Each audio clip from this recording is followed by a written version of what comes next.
आवाज येतोय किती. हॅलो फ्रेंड्स, आज आपण आलोय प्रतिमास किचनमध्ये आणि आजची माझी रेसिपी आहे उपवासाची रेसिपी, ती म्हणजे कुरकुरीत साबुदाण्याचे वडे. चला तर रेसिपीला सुरुवात करूया. पण त्याआधी जर तुम्ही माझ्या चॅनलवरती नवीन असाल तर माझ्या चॅनलला लाईक सबस्क्राईब करायला विसरू नका आणि रेसिपी व्हिडिओ पूर्ण बघा, कारण खूप साऱ्या टिप्स दिलेल्या आहेत आणि शेवटी पण एक टिप दिलेली असते. तर चला तर अशा या रेसिपीला आपण सुरुवात करूया. सर्वात आधी आपण घेतलेला आहे पाव किलो साबुदाणा आणि आता एक मी भांडं घेतलेलं आहे, त्यात आता हा साबुदाणा घालूया आणि आता पाणी घालूया. छान बुडू द्यायचे साबुदाणा. आता याला आपण मिक्स करू आणि वरचं जे पाणी आहे ना ते सगळं काढून घ्यायचंय. आता आपण जे जास्तीचं पाणी होतं ते काढून घेतलं, म्हणजे याचा जो व्हाईटपणा होता साबुदाण्याचा तो सगळा निघून गेलेला आहे. आणि आता परत थोडंसं पाणी घालूया आणि आता आपण याला रात्रभर भिजायला ठेवूया.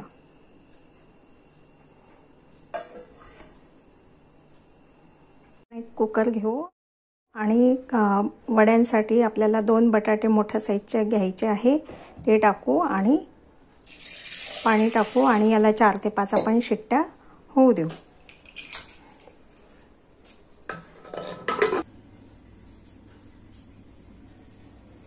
आता एक कढई घेतलेली आहे मी आणि त्यात या वाटीने 1.5 वाटी आपल्याला शेंगदाणे भाजून घ्यायचे आहे. 1 वाटी आपल्याला साबुदाणा वड्यासाठी लागेल आणि अर्धी वाटी शेंगदाणे आपल्याला चटणीसाठी लागेल. आणि हे छान आपण आता खरपूस भाजून घेऊ. हे छान शेंगदाणे आपल्याला मीडियम गॅसवरतीच भाजून घ्यायचे आहे. आता हे आपले शेंगदाणे छान भाजून झालेले आहे. आता आपण गॅस बंद करूया आणि याला आता गार होऊ देऊया.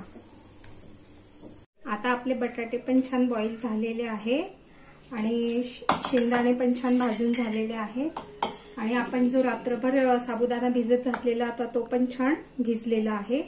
आता आपण सर्वात आधी बटाटे सोलून घेऊ.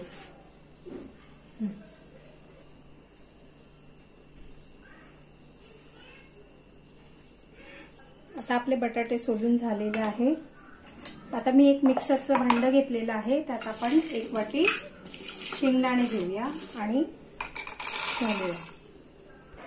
आता हे आपण मिक्सरमधून जाडसर काढून घेऊ.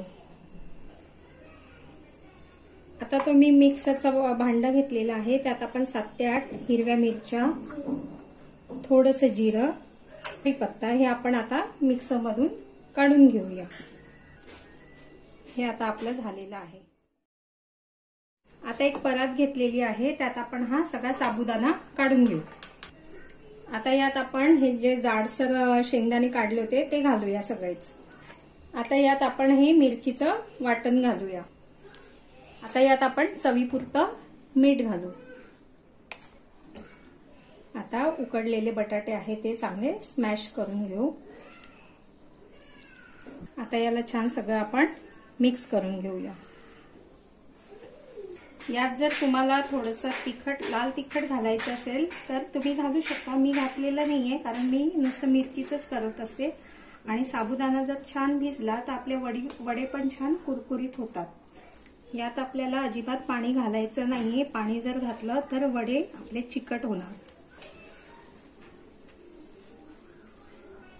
आता हे आपलं झालेलं आहे.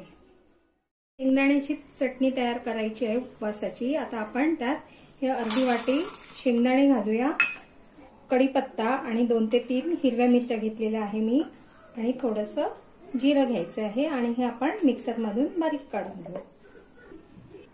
आता हे आपलं बारीक काढून झालेलं आहे. त्यात मी हे घरी बनवलेलं दही आहे ते 1 चमचा टाकते आणि परत आपण एकदा फिरवून घेऊ याला.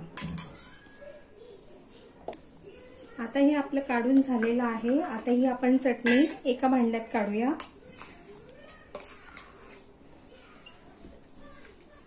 आता हे आपलं काढून झालेलं आहे. आता आपण याच्यात आपल्याला जेवढं दही पाहिजे आहे आपण तेवढं घालू. जर आपण एकाच वेळेस जर मिक्सरमध्ये दही टाकून काढली असती चटणी तर ती चटणी अगदी पातळ होऊन जाते। आता आपण यात चवीपुरती थोडंसं मीठ घालूया। तर हे आपण छान मिक्स करून घेऊ। आता ही आपली चटणी झालेली आहे। दही गोडसर होतं म्हणून मी साखर नाही घातली। जर दही आंबट असेल तर तुम्ही त्यात थोडी साखर घालू शकता। कढईमध्ये तेल गरम करायला ठेवले आहे वडे तळण्यासाठी। तेल गरम होतपर्यंत आपण आता वडे करून घेऊ। आता याचे आपण वडे करून घेऊ। तुम्हाला ज्या साईजचे पाहिजे आहे त्या साईजचे आपले वडे करायचे आहे।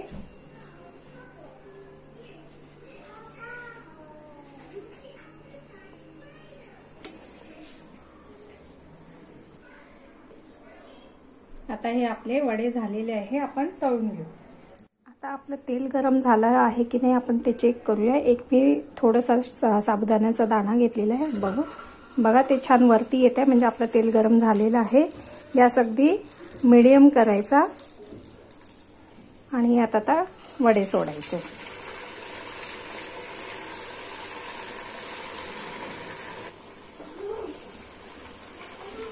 आता याला आपण पलटवून घेऊया आणि आता गॅस थोडा मोठा करूया, म्हणजे ते आतून पण शिजतात आणि वरून पण छान कुरकुरीत होतात। आता हे आपले वडे झालेले आहे, आपण हे काढून घेऊ आणि परत दुसरे तळू। बघा त्याचा छान आवाज येतोय, किती कुरकुरीत झालेले आहेत। छान आपले कुरकुरीत झालेले आहे आणि आतून पण शिजलेले आहे आणि असे चिकट पण नाही झालेले आहे। असे हे आपले कुरकुरीत साबुदाणा वडा आणि शेंगदाण्याची चटणी तयार झालेली आहे। तुम्ही पण नक्की ट्राय करा आणि रेसिपी आवडली असेल तर माझ्या चॅनलवरती लाईक कमेंट्स करायला विसरू नका। पुन्हा भेटूया अशाच नवीन रेसिपीसह। तोपर्यंत थँक यू।